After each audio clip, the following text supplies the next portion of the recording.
Karena saya anak muda Gen Z zaman sekarang dan Bapak selalu mengedepankan untuk kebebasan mengemukakan pendapat. Jadi saya ingin bertanya kepada Bapak, di tengah-tengah banyaknya orang yang memberi rapot merah pada kinerja Bapak ketika menjadi Gubernur DKI Jakarta, kenapa Bapak masih ingin mencalonkan untuk memimpin Indonesia? Apa motivasi Bapak, landasan Bapak yang membuat Bapak percaya bahwa Bapak bisa menjadi pemimpin untuk Indonesia yang dari Sabang sampai Merauke, bukan hanya Jakarta, bukan hanya Pulau Jawa, Pak? Ya, terima kasih, Pak. Yang kedua, soal Ayu yang dari tadi, banyak yang beri rapot merah pada Anda, kenapa tetap maju? Begini, ini juga termasuk trending topik, bisa di trending topikkan, bisa digaungkan. Karena itu saya mengusulkan ketika menilai, bukan dari menilai apa yang dikatakan di sosmed. Ketika menilai begini, apa yang dijanjikan dan apa yang terlaksana, disitulah penilaian yang paling objektif. Loh, dulu janji apa, terlaksananya apa? Nah, sekarang saya kasih contohnya. Partai Nasdem adalah partai pendukungnya Pak Basuki Cahayapurnama, bukan pendukungnya Anies Baswedan. Dan Partai Nasdem adalah partai termasuk Metro TV mengkritik terus DKI Jakarta. Betul tidak? Betul. Lalu apa yang terjadi? Partai Nasdem kemudian mereview, bener nggak sih yang diomongin orang-orang ini?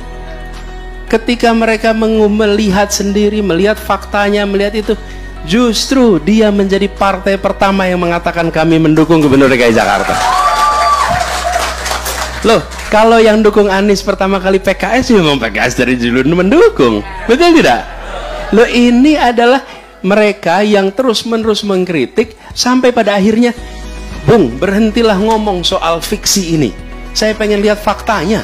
Tunjukin faktanya. Lihat apa yang terjadi di Jakarta, apa yang dijanjikan di Jakarta, apa yang muncul di Jakarta. Ternyata banyak yang tidak dijanjikan malah dilaksanakan di Jakarta.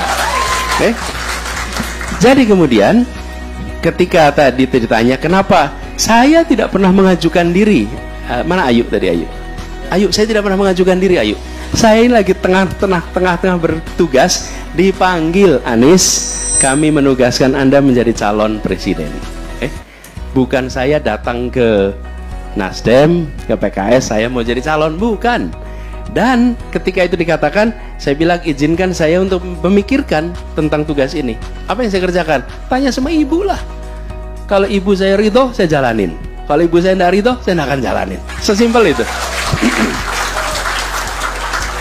Jadi saya kemudian bilang, kalau Partai Nasdem yang dulunya tidak mendukung malah jadi pendukung pertama, dan akibat mendukung Anies, apa yang terjadi pada Nasdem? Harus saya ceritakan di sini. Udah tahu semua kan?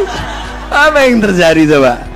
Dia mengalami tekanan A, B, C, D. Benar tidak? Kisi-kisinya aja, Pak. Biasa. Udahlah, kisi-kisi online ada semua. Ya. Apa yang terjadi? Tantangannya luar biasa. Nasdem menghadapi tantangan. Kenapa? Karena dia memilih untuk mendukung Anies. Kalau Nasdem mau relax, Pak Surya Paloh usia 72 tahun, Pak.